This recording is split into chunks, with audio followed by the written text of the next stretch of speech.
नमस्कार, स्वागत है आपका वीआईपी न्यूज में। मैं हूं आपके साथ आयुषी सनवानी और रुक करेंगे खबरों की ओर। कोरबा में अवैधानिक कार्यों पर कड़े एक्शन को लेकर एसपी सिद्धांत तिवारी ने सख्ती दिखाई है, जहां डीजल चोरी करने वाले गिरोह को गिरफ्तार किया गया है। साथ ही गिरोह का साथ देने वाले 6 पुलिसकर्मियों को भी एसपी ने सस्पेंड कर दिया है। दरअसल लंबे समय से चल रहे डीजल चोरी की सूचना पर पुलिस कार्रवाई करती हुई नजर आई है। नकेल कसने के लिए लगातार कार्रवाई की जा रही है।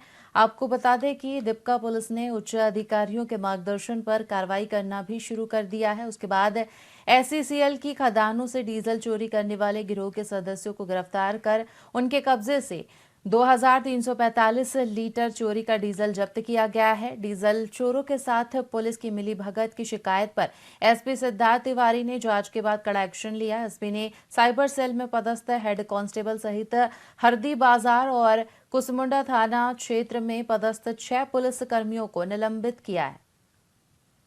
देखिए, कोरबा पुलिस के द्वारा गेवरा खदान के अंदर 2345 एक डीजल चोरी के गैंग को पकड़ा है। इसके अंदर 7 लोगों को गिरफ्तार किया है और उनके कब्जे से 2345 लीटर डीजल पकड़ा गया है। इस प्रकरण के अंदर 7 लोग जेल भेजे गए हैं। ये लोग पुरुषोत्तम और नवीन कश्यप, जो कि मुख्य सरगना हैं डीजल चोरी के कोरबा क्षेत्र में, उनके लोग हैं। पुरुषोत्तम को गिरफ्तार कर लिया गया है।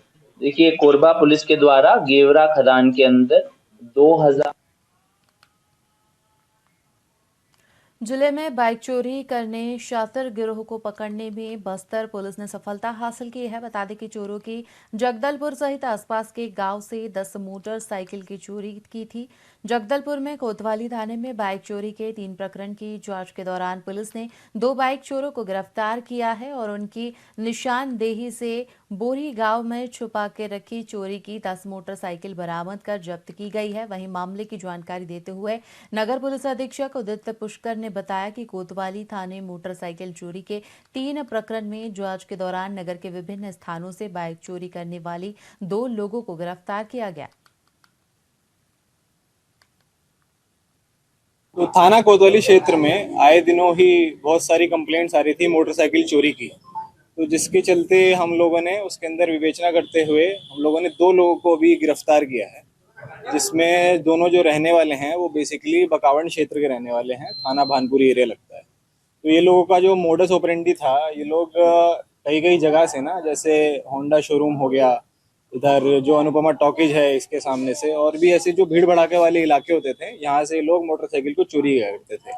तो बेसिकली क्या कि जो पुरानी बाइक हो गई है उसकी कुछ मास्टर की बनाकर ये लोग उसको निकाल कर ले जाते थे। और इसी सिलसिले में हमने ऐसी 3 हमारे पास एफआईआर रजिस्टर हुई थी, जिसके अंदर जो मोटरसाइकिल हैं वो बरामद हो गई हैं। और जब और पूछताछ किया गया तो कुछ ऐसे भी मोटरसाइकिल थी जिसके जो रिपोर्ट नहीं हुई थी, लेकिन फिर भी वो चोरी जो है वो करके वो लेकर गए थे।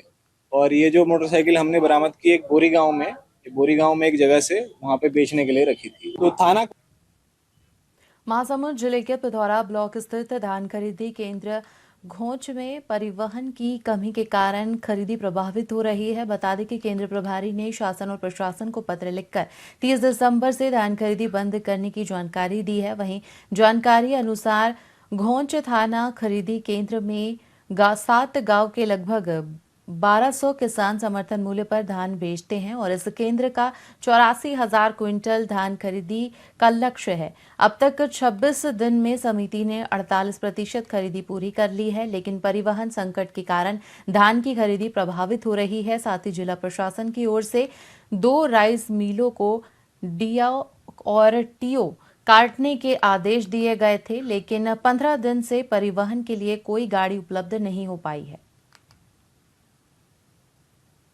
हमारे घोष सोसाइटी पे उठाव नहीं होने के कारण पे बहुत सारा धान बाकी है।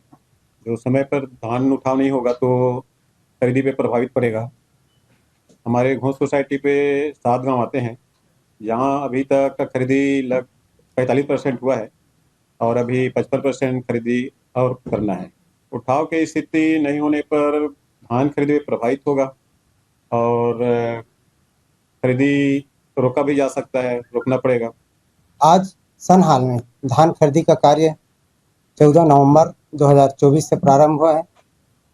अभी तक वर्तमान में 40,279 कुंटल 20 किलो धान की खरीदी 27/12/2024 तक किया जा चुका है, जिसमें परिवहन की स्थिति 3,340 क्विंटल मात्र है, जो कि 1% के बराबर भी नहीं है।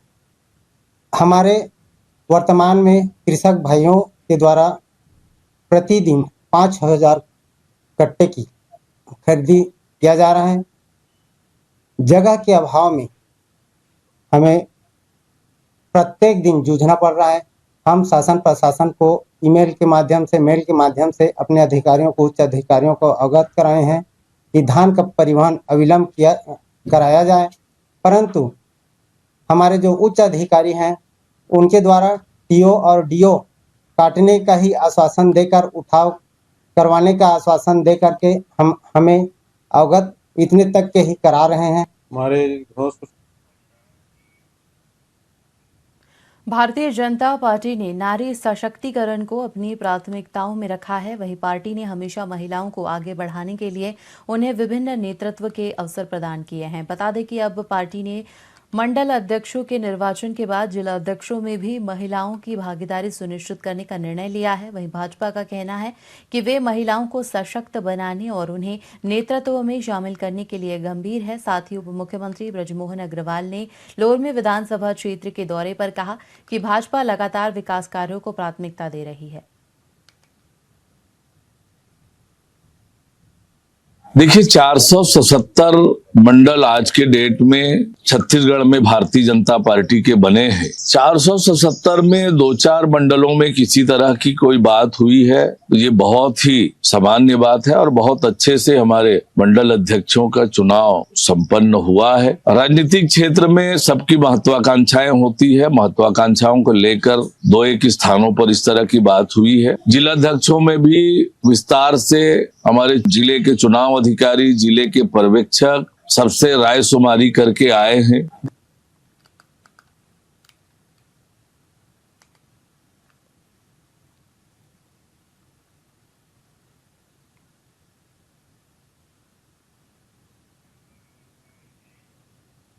छत्तीसगढ़ में जल्द ही नगरीय निकाय के चुनाव होने वाले हैं और कांग्रेस में भी नए पदाधिकारियों की नियुक्ति की बात की जा रही है। इसके अलावा छत्तीसगढ़ में राष्ट्रीय स्वयंसेवक के सरसंघ चालक मोहन भागवत का भी आगमन हुआ है, जिसको देखते हुए राजनीति एक अलग ही दिशा की ओर बढ़ रही है। इन मुद्दों को लेकर कांग्रेस के वरिष्ठ नेता नरेंद्र साहू का बयान सामने आया है, जिसमें उन्होंने कहा कि नगरीय निकाय के चुनाव चाहे जल्दी हो या देरी से हो, पदाधिकारी भी वहीं काम करेंगे। वहीं आरएसएस के सरसंघ चालक मोहन भागवत के आगमन को लेकर उन्होंने कहा कि आरएसएस भले ही कहे कि वो सामाजिक संगठन है, लेकिन केंद्र में चाहे भाजपा की सरकार हो या राज्य में भाजपा की सरकार हो, उनकी नीतियां आरएसएस के इशारों पर ही बनती हैं।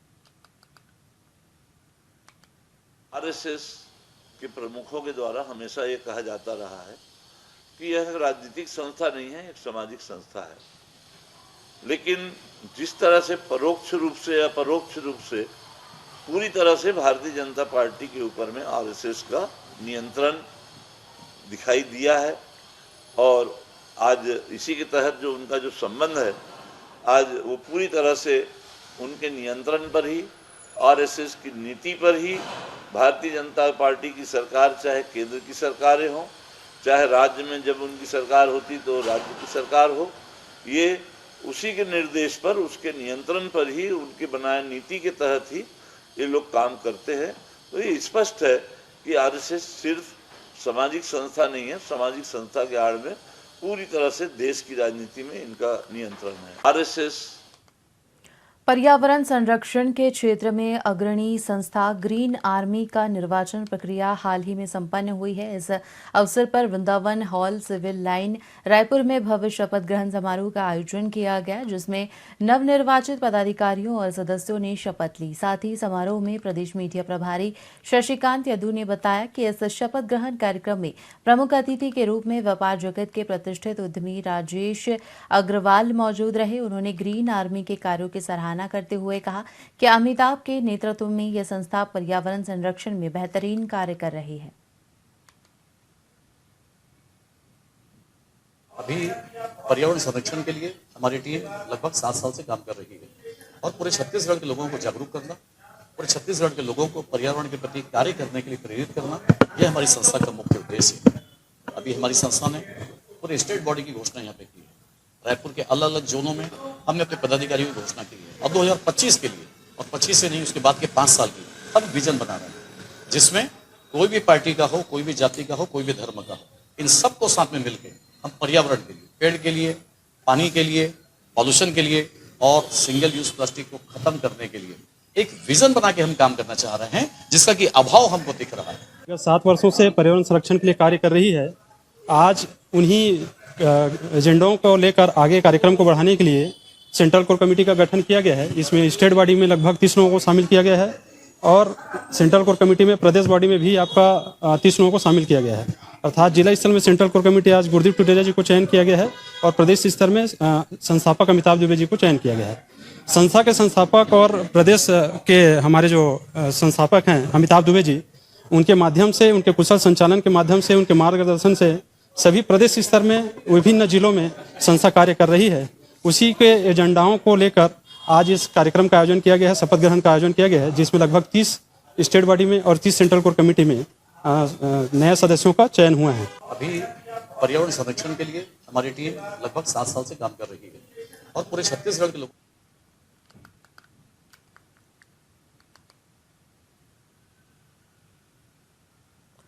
तो खबर रायपुर से आपको बता रहे हैं, जहां पर शपथ ग्रहण समारोह का आयोजन किया गया। आपको बता दें कि ग्रीन आर्मी की निर्वाचन प्रक्रिया संपन्न हो गई है। साथ ही आपको बता दें कि पदाधिकारियों को संकल्पित भी कराया गया।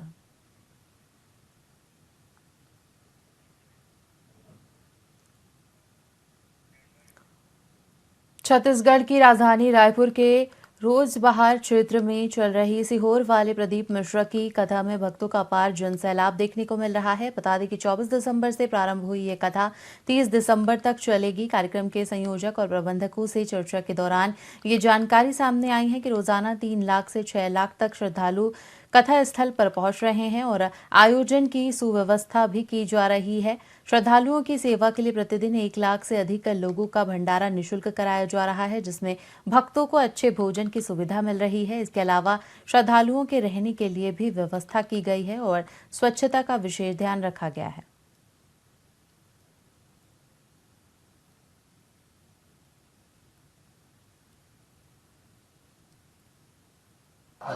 श्रद्धालुओं में अथाह उत्साह है। बिल्कुल ऐसा लग रहा है कि बिल्कुल रैली जो आती है ना, रेला जिसको बोले, रैली नहीं बोल सकते, लगभग 2.5 से 3 लाख लोग यहाँ पे आ चुके हैं। और आप रात में आके देखेंगे तो लगभग 1 लाख लोग यहाँ रुक रहे हैं, यहीं रह रहे हैं, खाना खा रहे हैं, भजन कर रहे हैं। एक अद्भुत माहौल है। मतलब बिल्कुल जैसे बोलते हैं ना कि शिवालय यानी शिव जी यहाँ पे बिल्कुल विराजमान है। लोगों को ऐसा एहसास हो रहा है, लोग इतने उत्साह में हैं कि मतलब पूरा परिवार, बच्चे, उनकी पत्नी, उनके सारा परिवार यहाँ पे इकट्ठा है। और दूर दूर से, यानी आप रायपुर में कार्यक्रम हो रहा है तो ऐसा लग सकता है कि रायपुर के आसपास लोग आए होंगे, लेकिन नहीं, ऐसा नहीं है। ये रायगढ़ से लेकर यहाँ कोरबा तक, कोरबा से लेकर जगदलपुर और महासमुंद से लेकर राजनांदगांव तक सभी जगह से लोग आए हुए हैं।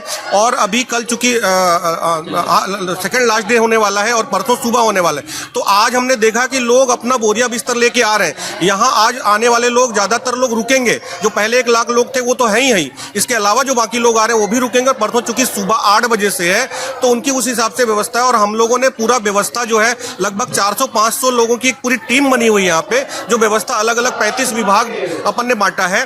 और आपको मैं बता दूं, ये पहला आयोजन होगा जिसमें 1 लाख लोगों का, 1.25 लाख लोगों का भंडारा रोज हो रहा है। इसी के साथ खबरों में फिलहाल इतना ही। तमाम बड़ी खबरों के लिए देखते रहिए VIP न्यूज। मुझे दीजिए इजाजत। नमस्कार।